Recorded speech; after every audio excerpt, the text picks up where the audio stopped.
Gate training exercise रहती है। चलो स्टार्ट है। गेट ट्रेनिंग क्या होता है पता है? गेट तो पढ़ा ही आप लोगों ने, क्या होता है गेट? वॉकिंग पैटर्न हम बोलते हैं गेट, है ना।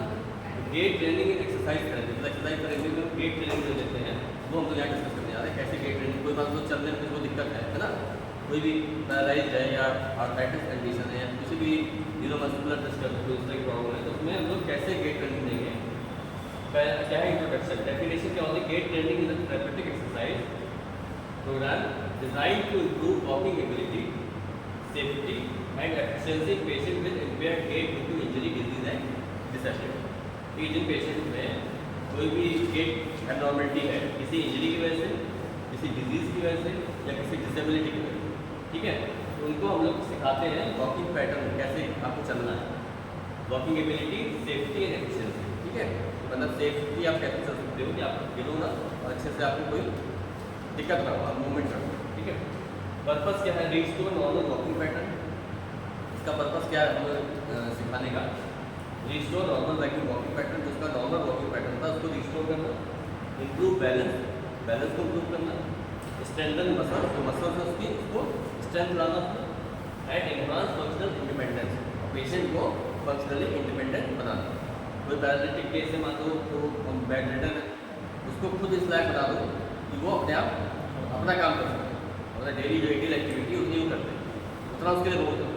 या ओल्ड एज में मान लो किसी को पार्किंसन है या इस तरह कोई डिसऑर्डर हो गया है, वो अपना काम नहीं कर पा रहा, तो आपको क्या करना है? आपको गेट पैटर्न पे काम करके उसका गेट ऐसा बनाना है कि वो चल के अपना काम करे, एकदम 100% मान लो नहीं भी ठीक होता, पर इतना कर दे कि अपने काम में कोई दिक्कत ना हो, तो वहाँ पे आपका रोल होता है। ठीक है, कैसे आप करोगे? Restore normal walking pattern, improve balance, balance improve करोगे, strengthen muscles and enhance functional independence. ठीक है, फिर आता है normal gait cycle. Gait cycle याद है क्या होती है? एक कंप्लीट एक स्टेप को गेट साइकिल कहते हैं। मतलब ठीक है, जो क्या क्या आता है स्टेप? 5 स्टेप क्या क्या होते हैं? बताया 5 स्टेप होते हैं, 5 क्या क्या होते हैं?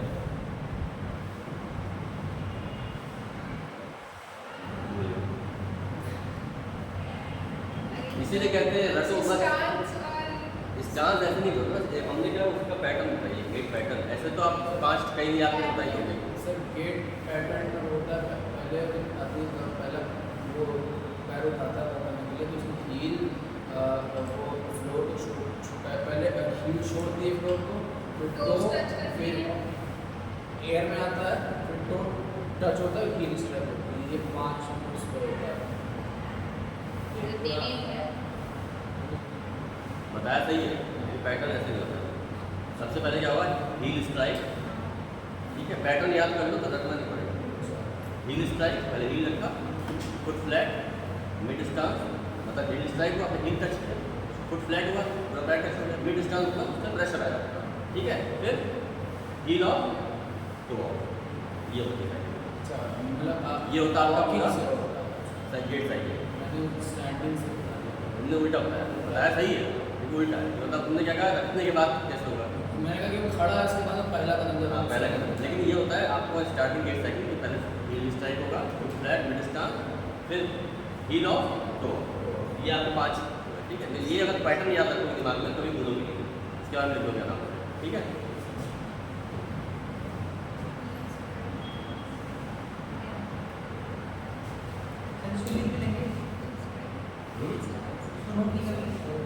नोट कर लो, नोट करना है कर,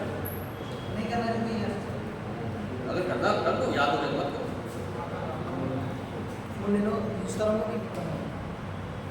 ग्रुप पे हो ना, ग्रुप में भेज दो, ग्रुप पे नहीं।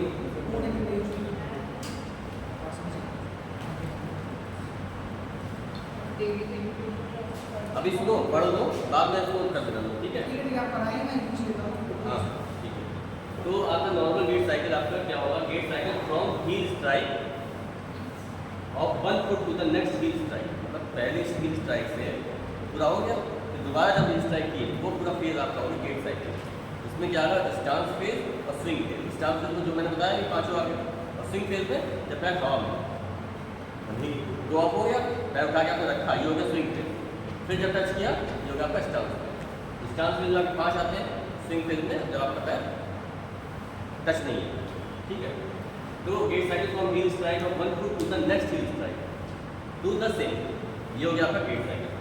फेजेस क्या आते हैं, पहला stance phase 60% foot in contact ground, heel strike foot flat mid stance heel off toe off, ठीक है, वही सीक्वेंस है ना, heel strike foot flat mid stance heel off toe off. उसके बाद आता है सेकंड स्विंग फेज, ये आपका था 40%, 60% रोल आपका स्टांस फेज का है और 40% स्विंग फेज का है। Foot of the ground moving forward, जब आपने फुट ऑफ कर दिया तो ऑफ हो गया, जब आपने आगे का उठाए रखा वो क्या स्विंग फेज, यहाँ से इतना रखा। इनिशियल स्विंग इसमें आता है पैर उठाया, मिड स्विंग टर्मिनल, मतलब जब पैर उठाया इनिशियल स्विंग, जब बीच में गया मिड स्विंग, फिर टर्मिनल स्विंग, ठीक है। ये आपके 3 आपके स्टेप्स में आ गए, 5 इसमें हो गए, 3 थोड़ा सा नीचे कर दीजिए, ऊपर वाला दिखा दीजिए थोड़ा सा। अरे नहीं मुझे नहीं, ठीक है। हो गया क्या? ये सब टॉपिक आपके लिए बहुत इंटरेस्टिंग भी होंगे और बहुत जरूरी भी होंगे, क्योंकि इसमें ही आपका सर आगे जो काम करोगे, पेशेंट को कराओगे, तो पता होना चाहिए ना। अब आता है goals of gait training. Goals क्या होंगे इसके, पहला क्या है, इम्प्रूव मोबिलिटी एंड इंडिपेंडेंस, क्या करेगा, मोबिलिटी बढ़ाएगा और इंडिपेंडेंस को बढ़ाएगा। दूसरा है correct abnormal gait pattern, abnormal gait pattern को करेक्ट करेगा, ठीक है। Strengthen lower limb and core muscles, strength देगा किसको, लोअर लिम्ब को और कोर मसल्स को। इन्हांस बैलेंस एंड कोऑर्डिनेशन, ठीक है। ये कहाँ पे आप लोग को यूज़ होगा, जैसे कि न्यूरोलॉजिकल डिसऑर्डर तो सब में यूज होगा ज़्यादातर, जैसे पार्किंसन हो गया आपका ना, पार्किंसन में क्या होता है, शॉर्ट स्टेप गेन होता है, शॉर्ट मतलब ऐसे चले जाओ, कभी देखा होगा, जल्दी नहीं चलते हो, ऐसे चलते ना यूँ करके, मतलब पूरा उठा के पहले जल्दी जल्दी जल्दी ऐसे चलेंगे, उसमें गिर भी जाते हैं, पैर में टकरा जाता नहीं, ठीक है। और आपका उसमें क्या नाम है, पैरालिसिस में हेमिप्लीजिया में कौन सा गेट होगा, हेमिप्लीजिया में कौन सा गेट होगा, हाफ साइड क्या उसमें गेट कौन सा होगा, उसमें सर एक पैर रख के फिर दूसरा पैर थोड़ा सा सर्कमडक्टरी गेट, घुमा के ना, पेशेंट चला वही घुमा कह के, रही हूँ मैं, घुमा के रखते हैं, घुमा के रखते हो, तो आपको उसका नाम तो बताना पड़ेगा, नाम नहीं आता, एग्जाम में लिख देना घुमा के रखते हैं, किसी को हिंदी इंग्लिश में लिखो, ठीक है। तो इन सब केसेस में आपको क्या करना है, जब सर्कमडक्टरी गेट कर रहा है तो आपको गाइड करना है, या पैर उठा के मत रखिए, घुमा के पैर कोशिश करिए, नी को फोल्ड करिए, सीधा रखिए, ठीक है। ये आपको गाइड करना है। सीजरिंग गेट क्या होता है, सीजरिंग गेट, हाँ सीजर होता है, सही बात है, सीजर पढ़ते नहीं हैं वो, मैंने तो तुक्का मारा, सीजर पढ़ने वाला गेट, सीजरिंग के कैची वाला गेट, सीजर मतलब कैची, सीजरिंग गेट ये ऐसे क्रॉस करके चलता है, पैर क्रॉस कर, ऐसे ऐसे कैटवॉक की तरह जैसे कौन कैटवॉक, करता है? करता कौन करता है, हीरोइन, कैसे हीरोइन नहीं करती, कैसे केस में कैटवॉक, वो कैट वॉक थोड़ी, वो गिर थोड़ी जाती है, सीजरिंग गेट में गिर जाती है पेशेंट, बोल रहे ना सीट, सीजर गेट भाई स्पास्टिक, स्पास्टिक कंडीशन जिसकी होगी है ना, अपर मोटर न्यूरॉन डिजीज है, वहाँ क्या पैराटाइटस है, दोनों पैर से सट गए, एडेक्टस टाइट हो गई, तो आप जब भी सेरेब्रल पाल्सी के बच्चों को देखोगे बस स्पास्टिक है, सेरेब्रल पाल्सी तो कई तरह की होती है, स्पास्टिक है तो ऐसे सट जाता है पैर, उसमें क्या करते दोनों पैर को फोल्ड करके, ठीक है, क्या आपको पेशेंट देख रहा है, तो क्रॉस करते बच्चे क्या करोगे, दोनों पैर फोल्ड करो, ठीक है, दोनों उनके जो फुट को सटा दो, फिर क्या करो उनको स्ट्रेच करो, दोनों नी को स्ट्रेच करो ना, उससे क्या ये एडेक्टर्स की स्ट्रेचिंग होती है, उससे सीजरिंग गेट जो है धीरे धीरे करके कम होता है। उसके बाद क्या करो, उसके दोनों पैर के बीच में अगर वो एफओ जाते हो, कुछ जूते पहनती है जो भी है, कौन से जूते पहनते, ये एफओ वाइट कलर का है, प्लास्टिक का ऐसे होगा ना, ये एफओ बोलते हैं, एंकल बैंड लगे होंगे, एंकल फुट ऑर्थोसिस, एफओ मतलब एंकल फुट ऑर्थोसिस, मतलब एंकल फुट, आपके जो ऑर्थोसिस होते हैं अभी आगे शायद आपके टॉपिक को है, उसमें कई तरह के आते हैं, एक होता है आपका एच कैफो, एच कैफो मतलब हिप नी एंकल फुट ऑर्थोसिस, जो आपका हिप से लेकर बन रहा है, तो देखो यहाँ से लोग बनाए होते हैं, उससे बोलते हैं एच कैफो। कैफो क्या होता है, नी एंकल फुट, जो आपका घुटने से लेके एंकल तक बनता है। एफओ क्या होता है, उससे एंकल पे होता है, एंकल फुट ऑर्थोसिस, ठीक है। तो वो पहनाते हैं। उसके बाद क्या होता है, बीच में एक हम लोग बनवा देते हैं गेट, उसको मतलब सीजन को रोकने के लिए बीच में एक बार जैसा बना देते हैं। दोनों साइड में जैसे एयरफोन पहना दिया, एक साइड इधर कब जैसा वो एक साइड था, बीच में लोहे का बार लग गया, उसके पैर अलग रहेंगे, सटेंगे नहीं। आपने स्ट्रेचिंग कराया, आप मान लो स्ट्रेचिंग करा के चले आए, रात भर में क्या होगा, फिर पैर कैसे पहुँच गया, सर बेकार हो गया। वॉक कैसे वॉक नहीं करता ना, जब आप वॉक कराओगे उसमें हटा दो। जब रात को सो रहा है उसमें वॉक नहीं करना, उस समय करना। तो जब आपने स्ट्रेचिंग कराई या रात में जब आप मान लो आप किसी तरह भी करा दो, उसके बाद कहते हैं 4-5 घंटे तो बांध रहेगा। जब उसकी ज़रूरत हो वॉशरूम जाना कुछ हटा दिया, फिर बांध दिया, ठीक है। अच्छा, मतलब जितना हो सके उतनी देर बांधे रखें मैक्सिमम, रात में हाँ, सोने के क्योंकि टाइम पे। उससे क्या होगा, जब आपने स्ट्रेच कराया तो उसका इफेक्ट रहेगा जितना। सोने के टाइम पे भी लगाया। हाँ, रात में तो जरूरी है। बच्चा है मान लीजिए, रात करा दिया आपने, उससे क्या हुआ, जितना स्ट्रेच आप करा के आए वो अगले दिन मेंटेन रहेगा। वरना क्या हुआ, आपने कराया अगले दिन पहुँच अपने पहुँच जाएगा, पेन भी होता है उससे बच्चे को। स्ट्रेचिंग पेन होता है। कभी भी ऐसे बच्चे को कराओ तो उसके लिए तरीका क्या है, स्ट्रेचिंग कहीं पहले मत कराना, स्ट्रेचिंग हमेशा लास्ट में कराओ। क्योंकि अगर आपने स्ट्रेचिंग पहले स्टेप पे करा दी, बच्चा अगली बार आपके पास आएगा नहीं, उसको दर्द होता है। इन्हें देख अगर के प्रॉपर बार- स्ट्रेचिंग करा रहे हो, अगर एंकल की करा रहे हो या एडेक्टर्स करा रहे हो, एडेक्टर्स में बहुत पेन होता है, इसकी टाइटनेस ज़्यादा है, बहुत पेन होगा। तो सबसे लास्ट हम लोग कराते हैं, पहले सारी एक्टिविटी करा दो, पोजिशनिंग करा दो, जो भी कराना है, क्रॉलिंग, जो भी आपको कराना है ना, स्क्वाटिंग जो भी कराते हो, पैसिव मूवमेंट है, सब करा दो। लेकिन एडेक्टर की स्ट्रेचिंग और एंकल की स्ट्रेचिंग जो कराते हो वो सबसे लास्ट में करा, उसको रुला के चले जाओ, तो घर वाले चुप करा देंगे, कोई टेंशन नहीं। आप चले जाओ अपने चुप हो जाएगा। अगर आप बैठे रहोगे, आपने पहले जाते स्ट्रेचिंग करा दी तो आप कुछ नहीं करा, आपको देख रहे हो कुछ करा कर जाएगा, गुस्सा आ जाएगा बच्चा, जिद में आ जाएगा, मैं नहीं करूँगा। भाई जाहिर सी बात है, जब आपको हम कहीं पेन कर दें तो आप तो खुश हो गए, किसी को भी हो, तो बच्चा ही है ना। तो उसको तरीका तो पहले आप सारी एक्टिविटी करा दो, लास्ट में स्ट्रेचिंग कराओ, ठीक है। यहाँ पहुँचे,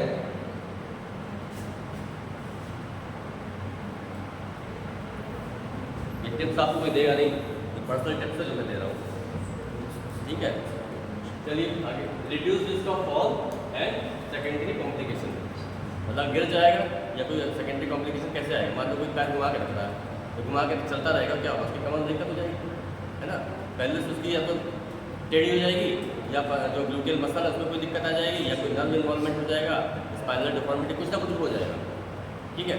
जैसे आप मान लीजिए किसी को आर्थराइटिस है, एक पैर में ज़्यादा, एक पैर में, तो एक पैर क्या हुआ, जब दोनों सट गए तो पैर का अलाइनमेंट गड़बड़ हो गया ना, दूसरे का सही है, इसका गड़बड़ है, चलेगा तो जर्क आएगा, लिंपिंग गेट होगा ना, जर्क लगेगा। जब जर्क लगेगा तो कमर में क्या होगा, मसल्स पे प्रेशर आएगा, तो धीरे धीरे करके उसको स्पाइनल प्रॉब्लम हो जाएगी। तो स्पाइन और ये आपके हिप जॉइंट, नी सॉरी पैर लोअर लिम्ब पूरा आपस कनेक्टेड होता है, ठीक है। क्या होगा, कन्फ्यूजन। फिर आगे promote functional walking in daily life, ठीक है। आपकी डेली रूटीन लाइफ जो है उसमें भी प्रमोट करेगा किसको, वॉकिंग पैटर्न को। मान लो किसी कोई नॉर्मल है लेकिन उसको चलने में कहीं कोई दिक्कत आ रही है, कोई ऐसी बीमारी नहीं उसको, तब भी आपको लगता है उसके पैटर्न में दिक्कत है, अगर आपको गाइड करोगे तो उसके वॉकिंग पैटर्न में इंप्रूवमेंट आएगा, ठीक है। जैसे कुछ लोग देखा हुआ चलते हैं पैर घसी है ना, ऐसा नॉर्मल चल रहे हैं लोग, किसी पैर बहुत आवाज़ आती है, देखा होगा, और चल रहा है बगल देखा, समझ जाओगे वही गया है, होता कि नहीं होता है, इसी चलने की समझ आवाज़ से पहचान जाओगे कि वही चल के गया है, क्योंकि वैसे चलता है, ऐसे चलते हैं, चलते ना, वो आदत होती है, आदत ऐसा नहीं बीमारी, वो आदत है, क्या हो जाती चप चप, तो वो तो क्या प्रॉब्लम है, फ्लैट होता है, लेकिन कुछ लोग की आदत होती है, हैबिट होती है, बचपन से चल रहे किसी धोखा नहीं, तो वो चल रहे वैसे, ठीक है। और कुछ लोग ऐसे चलते हैं कि वो निकल जाएगा, आप जान भी नहीं पाओगे, वहाँ के आपको देख के चले भी जाएंगे, आप जान नहीं पाओगे कब आए कब चले गए, इतने दबे पाँव चलते हैं, ठीक है। तो चलने का पैटर्न सबका अलग अलग है, ठीक है। इंडिकेशन फॉर गेट ट्रेनिंग क्या क्या होंगे, neurological condition like stroke, spinal cord injury, cerebral palsy, Parkinson, जो मैं नाम लिया अभी, cerebral palsy, Parkinson, spinal cord injury और स्ट्रोक। स्ट्रोक में आपका पैरालिसिस हो गया, स्पाइनल कॉर्ड इंजरी समझ रहे हो, स्पाइनल कॉर्ड में कहीं भी कोई इंजरी हो जाए, और सेरेब्रल पैल्सी जो बच्चों में होती है, पार्किंसन जारी रहा है ना। फिर आता है ऑर्थोपेडिक कंडीशन में क्या, फ्रैक्चर हो गया मसल, उसकी वजह से कोई मसल उसकी स्टिफ हो गई, वहाँ वॉकिंग पैटर्न गड़बड़ हो जाएगा, वो आपको इम्प्रूव करना है। जॉइंट रिप्लेसमेंट हुआ है तो तुरंत वो चलना शुरू करेगा, तो उसका वॉकिंग पैटर्न गड़बड़ होगा, तो आपको गाइड करना पड़ेगा कि चल रहा है तो उसकी जो भचक आ रही है, लिम्पिंग आ रही है, तो आपको टोकना पड़ेगा कि आप सही नहीं चल रहे हो, आप उसको इम्प्रूव करो, ठीक है। फिर एम्पुटेशन मतलब पैर काट के अलग कर दिया, उसके वॉकिंग में जो भी उसका आर्टिफिशियल लिम्ब लगा है उसके लिए आपको गेट ट्रेनिंग देनी पड़ती है, क्योंकि उसको आदत नहीं है उसकी, चल ही नहीं पाएगा उसको पहले, तो उसके लिए काफ़ी दिन तक ट्रेनिंग करानी पड़ती है, तो वहाँ भी गेट ट्रेनिंग आपकी यूज़ होती है। ठीक है, फिर आता है पोस्ट सर्जिकल रिहेबिलिटेशन, इसमें हिप नी ऑर्थोप्लास्टी, मान लो कि नी की ऑर्थोप्लास्टी हुई है, वहाँ भी आपको इसकी जरूरत पड़ेगी। ठीक है,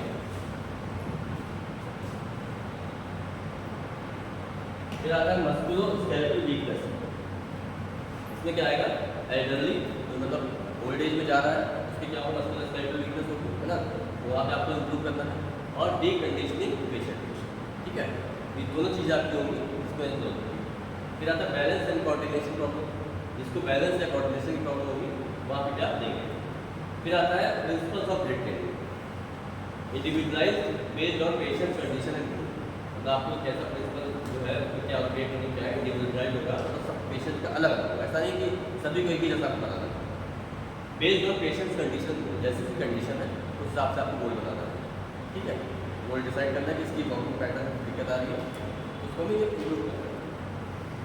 ज़्यादा progressive, start simple advance gradually, मतलब जो भी आप इसको सिखाओगे सिंपली स्टार्ट करोगे, सिंपल वे में सिखाओगे, फिर एडवांस ग्रेजुअली इसको धीरे धीरे करके कॉम्प्लिकेटेड करते जाओगे, मतलब जितना भी आपको ज़रूरत है वो स्टार्टिंग में नहीं कराओगे, कम कराओगे तो कर ही नहीं पाएगा, धीरे धीरे उसको बढ़ाते हो, ग्रेजुअली उसको बढ़ाते हो।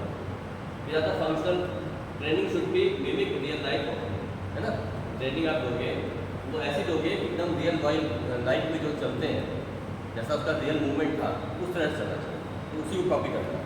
ठीक है, तो ये आपको ट्रेनिंग आप जितना दोगे उसको सीख जाएगा। फिर आता safety, use of gait belt, gait के लिए बेल्ट आती है ना, गेट बेल्ट समझ लो क्या होता है,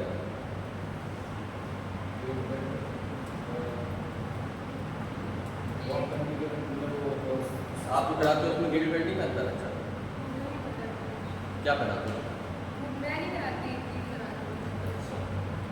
ये वो गया ना नीचे पहनते हैं, और एक होता है गेट बेल्ट, गेट बेल्ट में गेटर्स आता है, गेटर्स क्या होते हैं, नी को स्टेबलाइज करते हैं। ये क्या है, नी कैप नहीं, जैसे कभी देखा हो किसी को लिगामेंट इंजरी जाती है किसी एडल्ट में, उसको यहाँ से क्या मान देते हैं लंबा सा बेल्ट जैसा पहन देता है, उसके किनारे किनारे लोहे की रॉड लगी होती है, अच्छा हाँ सर, जिससे पैर मुड़ेगा, इमोबिलाइजर हाँ हाँ सर, उसी तरह से बनते हैं गेटर्स, बच्चों में पहनाते हैं, जैसे मान लीजिए बच्चों का आपने खड़ा किया, ये को बना दिया आपने, उससे उसका एंकल स्टेबलाइज हो गया, शूज़ को ऊपर से लेकिन जो घुटना उसका, अगर मान लो बच्चे को फ्लैसेट घुटने से वो लोड ले नहीं पाएगा, आप जबरदस्ती खड़ा करोगे तो डिफॉर्मिटी आ जाएगी, घुटना उसको पीछे की तरफ भाग जाएगा या अंदर भाग जाएगा या बाहर भाग जाएगा। रेगुलर कराओगे तो आपका मान लीजिए एग्जाम्पल है, लीजिए कि किसी के पैर में घुटना नहीं काम कर रहा है, आप जबरदस्ती उसको खड़ा करोगे, क्या होगा, बॉडी वेट जब उस पर आएगा तो घुटने में डिफॉर्मिटी आ जाएगी ना, तो डिफॉर्मिटी हो जाने के अंदर गेट बेल्ट यूज करते हैं। उससे आप बांध दिया आपने, खाली स्टैंडिंग के समय उसको आप बना के खड़ा कर दिया, अब बच्चा खड़ा है तो कोई दिक्कत नहीं, या फिर बच्चे के साथ जब बड़े भी होते हैं, तो मान लीजिए जैसे स्पाइनल कॉर्ड इंजरी का पेशेंट है, उसको खड़ा करने के लिए आपको पहनाना पड़ेगा, उसका तो पूरी यहाँ से पूरा बनता है, ठीक है, उसमें क्या है कि उसको खड़ा किया आपने, तो जो बॉडी वेट मान लो कभी 80-90 किलो का है वो आपने खड़ा कर दिया, पैरों में जानी नहीं है, डिफॉर्मिटी आ जाएगी, तो वहाँ पर भी इन सब चीज़ों को पहनाना पड़ता है। पैरेलल बार्स क्या होते हैं मालूम है? पहले बार रॉड हाँ, देखा कि नहीं पैरेलल बार आप लोगों ने मैक्स में था सर, वॉक कराने का पहले बार लंबा से रॉड लगी होगी, इसका नहीं चलाते होंगे लोग, वो पैरेलल बार होता है, उसमें मतलब वॉकिंग सिखाने के लिए। ठीक है, दूसरा आगे थेरेपिस्ट सपोर्ट, थेरेपिस्ट का सपोर्ट रहेगा। कंसिस्टेंसी क्या होगी, फ्रिक्वेंट प्रैक्टिस फॉर मोटर होगी, इसकी जो प्रैक्टिस होगी फ्रिक्वेंट होगी, तो जैसे आपने कराया उसको गाइड करके आइए, घर में भी कोई ना कोई उसको कराए, इतना फ्रिक्वेंट अगर सीखेगा तो जल्दी वो उस चीज़ को फॉलो कर लेगा, सीख जाएगा। ठीक है, मोटर लर्निंग इसकी प्रैक्टिस ज़रूरी है।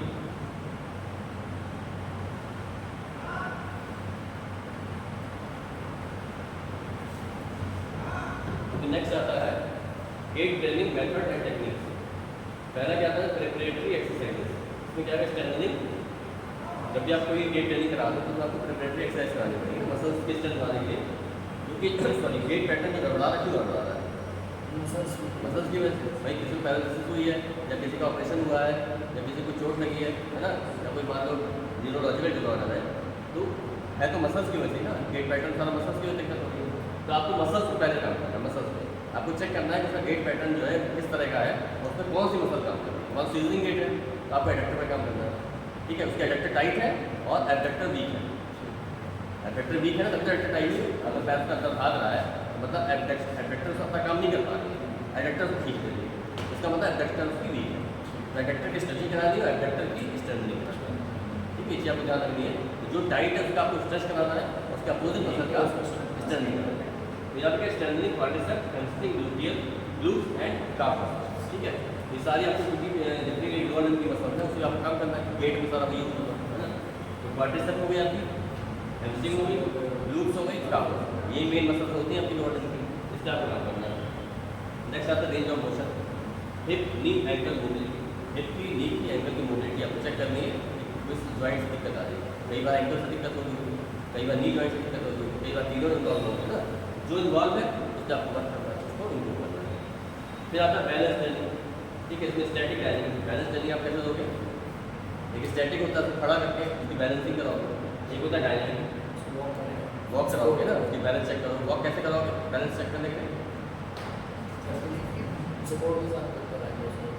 नहीं, वो तो ठीक है, मतलब एक्सरसाइज में कैसे कराओगे, सपोर्ट दोगे तो कराओ क्या, कोऑर्डिनेशन में आप बैलेंस एक्सरसाइज करानी होती है, कैसे कराओगे। मान लो कोई सीजनिंग गेट चल रहा है, ऐसे चल रहा है, गिर जा रहा है, कि उसकी प्रॉब्लम चल दे रहा है, कि इतनी पैरालिसिस नहीं, कुछ चल नहीं पा रहा, चल दे रहा बंदे की बता रहा है चलते हम टकराए तो मेरे दोनों घुटने मैं गिर जाता हूँ। उसको एक स्ट्रेट लाइन में तो वो कराएंगे कि आप अपने फुट उस पर रखिए, ठीक है, या जो स्ट्रेट लाइन में नहीं कराएंगे, स्लाइडर का आता है, सीजनिंग में अगर आप स्ट्रेट लाइन में हो तो गिर जाएगा, क्योंकि उसका सीधा रहा है, आपका करना है स्टेप बना देना, लैडर लाइन खींचनी है, स्टेप दूर दूर बना दो, ठीक है, उससे कहो एक पैर ऐसा रखो, एक पैर ऐसा रखो, अच्छा थोड़ा सा जब ऐसे चलेगा तो पैर उसके ऑटोमेटिक दूर जाएंगे और कभी टकराएंगे नहीं, फिर उस पैटर्न को सीख गया अगर तो कभी गिरेगा नहीं।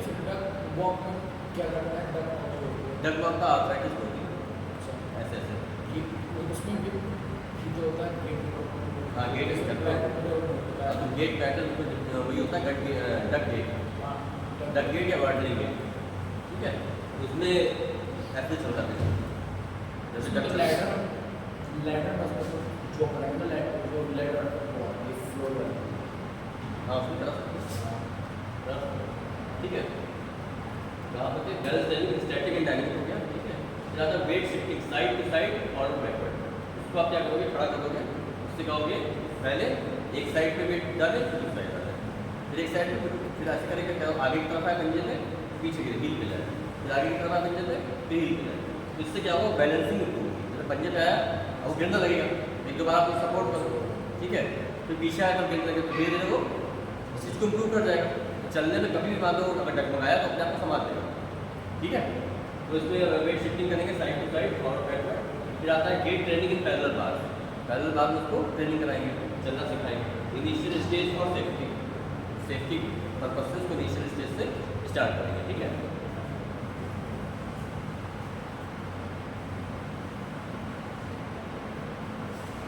नेक्स्ट आता है आपका प्रैक्टिस स्टैंडिंग बैलेंस, ठीक है, स्टैंड खड़ा है उसको बैलेंस करना।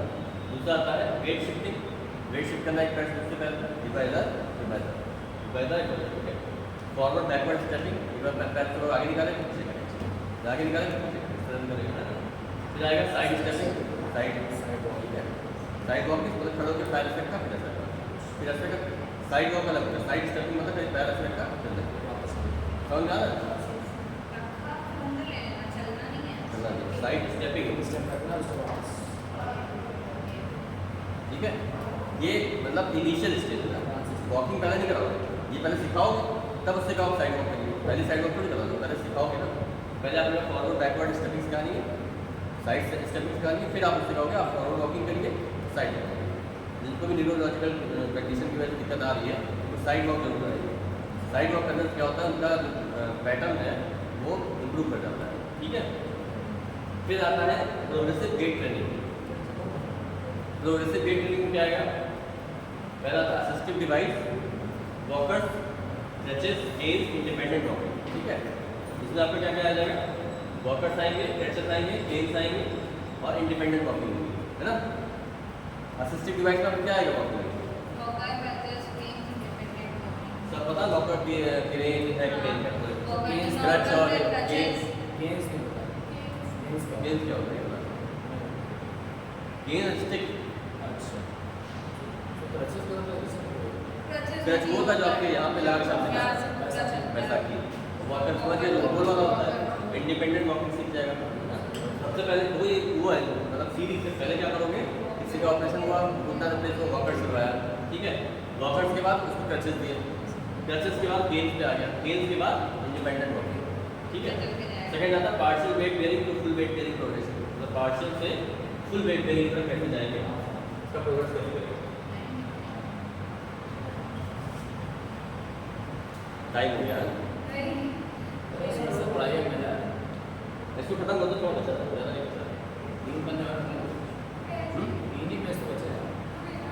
दिख रहा है partial weight bearing to full weight bearing progression, है ना, state climbing practice, obstacle negotiation, मतलब कौन से स्टेप्स अनइवन स्टेप्स पे आप प्रैक्टिस कराओगे।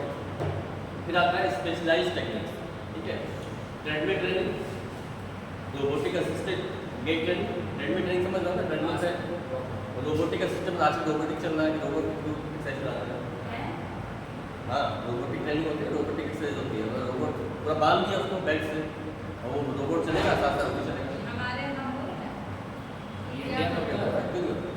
आपके लोहिया में ही है। लोहिया में मुझे जहाँ तक पता है कि लोहिया में KTM से मैंने नहीं पढ़ी हुआ। बेल्जियम से मिलता वहाँ है, लेकिन लोहिया में लोहिया में दो है, इंस्टीट्यूट है, हॉस्पिटल है, इसमें ये नहीं पता लेकिन है लोहिया, क्योंकि पेशेंट ने मुझे बताया था कि वहाँ पे जाते थे, वहाँ कराते थे रोबोटिक। कैसे जो पीछे उसके कुछ नहीं होता, रोबोट जैसा होता है, सारा उसका हाथ पैर सब बांध दिया होता है बेल्ट से, ठीक है। अब रोबोट वॉक करेगा, अच्छा, मुझे लगा कि जैसे रोबोट चलवाएगा। रोबोट, हाँ वो मुझे लगा। रोबोटिक का मतलब नहीं होगा, रोबोट उसको कराएगा, मैं नौकरी खा रहे हैं आने वाले समय। ठीक है। एक्वाटिक गेट ट्रेनिंग क्या होती है, यूजिंग बायोसिस सपोर्ट, जब तक मैंने पढ़ाया था हाइड्रोथेरेपी आपको पता पानी का है। एक्वाटिक गेट ट्रेनिंग में क्या होगा, पानी में हाथ चलाएगा ऐसे ऐसे। उस पर प्रैक्टिस कराएंगे, ठीक है। पानी का पता लगता है। अब आता है assistive device in gait training, parallel bars, maximum stability, walkers, wide basic support, crutches, mobility with partial weight bearing, chain, minimal support for balance, orthosis. देखिए आप यहाँ का AFO क्या है मुझे बताया, करेक्ट अलाइनमेंट है। Correct limb alignment and support, ठीक है। फिर आता है prosthesis for amputated gait training. और प्रोसेस क्या होती है, जो आप पहना रहे हो, जूते वूते मॉडिफाइड जो भी बेल्ट भी, वो आती है आपका ऑर्थोसिस। प्रोस्थेसिस में क्या आता है, जो प्रोस्थेटिक लिंब जो बनते हैं, लिम्ब बनते हैं, आर्टिफिशियल लिम्ब जो आते हैं उसमें प्रोस्थेसिस, दोनों कंफ्यूज मत होना। ऑर्थोसिस होता है आपका ये जो बेल्ट होती है, और प्रोस्थेसिस है artificial limb. Progression in gait training from support independent, ठीक है, from simple to complex, from slow to normal और फास्ट, ठीक है। ये सारा आपका आ जाएगा प्रोग्रेशन में गेट ट्रेनिंग में।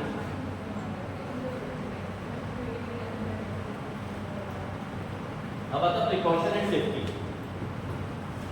चेक वाइटल साइंस, सबसे पहले आपको क्या करना है, कुछ भी करने से पहले वाइटल साइंस चेक करना है। तो आपको आप कोई भी चीज़ में कुछ भी करा रहे हैं, पहले बीपी जरूर चेक करो, बीपी का पेशेंट पता आपके आया, आप रिलैक्स करिए तो आपको करा जाएगा, है ना। तो और कभी भी ICU में जाओ तो वहाँ पहले सारे देखो मॉनिटर, ऑक्सीजन और उसका बीपी सही चल रहा है, हार्ट रेट, आपको क्या करता है, ह्यूमन रिसोर्स। नहीं, हम सोच रहे हैं इतना शॉर्ट फॉर्म लिखता है, हार्ट रेट चुपचाप लिख दे।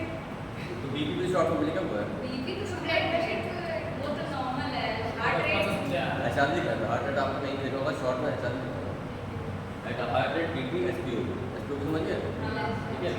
Use gait belt for fall prevention, gait belt का यूज करेंगे, और ensure proper footwear and assistive device adjustment, avoid fatigue and pain during training. ये ध्यान रखना है कि वो थक रहेगा, या कराते ज़्यादा लास्ट में बोलेगा तो ना कि थक गए हैं। मान लीजिए उसको सेंसरी लॉस है, सेंसरी लॉस है, पता नहीं चलेगा, तो आपको इतना अंदाजा होना चाहिए कि वो थक रहा है, एक आपको एक आइडिया होना चाहिए। अब बच्चा क्या बताएगा, मान लो नॉर्मल बच्चा आ गया CP का, उसको पता ही नहीं आप क्या करा रहे हो, तो रोएगा तो नहीं रोया। एक बच्चा था, मैं ऐसे रो लेते हैं। उसकी थेरेपी कराता था, उसको वो था बिहेवियर प्रॉब्लम थी, वो बच्चा बताते थे उसके पेरेंट्स की करीब 10 साल का था, बचपन से 10 साल तक कभी रोए ही नहीं। सोचा कि कैसे इमेजिन कर सकते हो कि कोई बच्चा और रोया ही ना हो, सर उसके घर वाले मांगते हैं उसको तुम मारो पीटो कुछ भी करो, रोएगा ही नहीं, क्या करता है? नॉर्मल कोई रिएक्शन कोई रिएक्शन न्यूट्रल, ना हंसेगा ना रोएगा, तो इस तरह की दिक्कतें होती हैं। आप उसके साथ करते करते चलने में दिक्कत है, उसको बैलेंसिंग करा सकते हो, बैलेंस और करा उसमें कुछ नहीं जो वो एक तो बच्चे साइड- मेरे वो तो देखा साइड- उसको साइड- ऑर्डर जी को ऐसे करके रहता था पूरे टाइम पे। हाँ तो वही है, सब बच्चों का अलग रहता है। तो कहने का मतलब ये कि जरूरी नहीं कि आपको बताए, तो आपको ध्यान देना पड़ेगा। पेशेंट आपको नहीं बताएगा, आपको ध्यान देना पड़ेगा। न्यूरोलॉजिकल प्रॉब्लम में पेशेंट आईसीयू पड़ा कराते जा रहा है, बताएगा कोमा से उठ के जब थक रहा है तो फिर तो अब आपको पता होना चाहिए कितना कराना है, इतना आइडिया होना चाहिए। फिर आ गया जिंदा पेशेंट की बात कर रहे हैं, मतलब जो ठीक है, मतलब जो जिंदा सब होते हैं, जिंदा भी कराओगे ठीक है। वेरी वेल सत्यम ने पेशेंट कराया तो बस और उसका हो गया था। अच्छा, सत्यम जिस बेड पे जाता था अगले दिन वो बेड खाली हो जा रहा था। Avoid fatigue and pain during training, ठीक है। Supervision required in high risk patient, कोई हाई रिस्क पेशेंट है तो वहाँ पे आप किसी से गाइडेंस ले लीजिए, जो भी वहाँ पे आपके सीनियर है डॉक्टर है उनसे गाइडेंस ले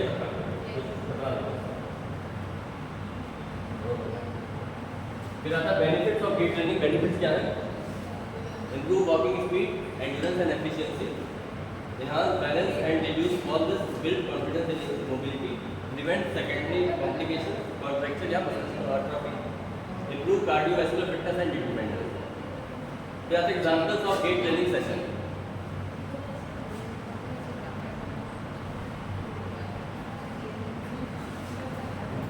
ठीक है, example of gait training session क्या आएगा? पहला वार्म अप, स्ट्रेचिंग और range of motion exercise, warm up कराओगे, स्ट्रेचिंग कराओगे। सेकंड है preparatory training, weight shifting, sit to stand practice, है ना। उसके बाद parallel car walking, step 2 then step 2 gait, है ना। फिर आता है प्रोग्रेशन वॉकर, उसमें क्या है? क्रचेस, केन, एस्ट और जो भी बदल कर पाए उस हिसाब से। फंक्शनल टास्क में क्या आएगा? स्टेयर्स, ऑब्स्टेकल्स, अनइवन सरफेस, ठीक है।